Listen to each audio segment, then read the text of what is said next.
दंमोन लामा सेराव बेखौ एसएमडिसिनि माने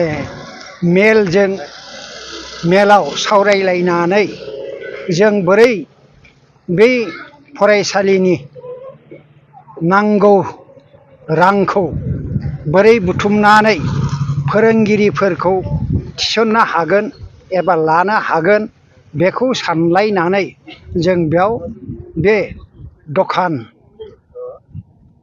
न'फोरखौ बानायनायनि थांखि लादों आरो बे थांखि मथेयै जोङो नावकाटा जौसिन फरायसालिनि मानगोनां प्रिन्सिपाल बिनो मावफुंनो थाखाय बे दायित्वखौ होनाय जादोंमोन। दिनै बे सारा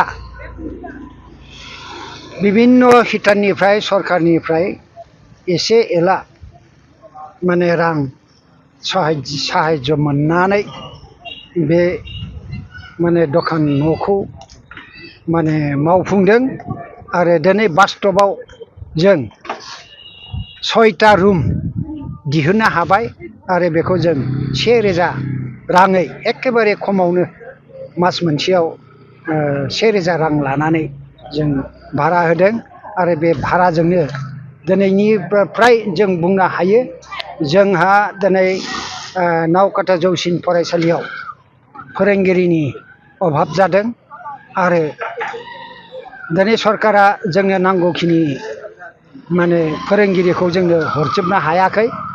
बेनिखायनो जों एक्सट्रायै माने कमिटिनि जरियथजोंनो माने साननायजोंनो जों बेलेग माने फोरोंगिरि लोगोआव सोसननाय जादों।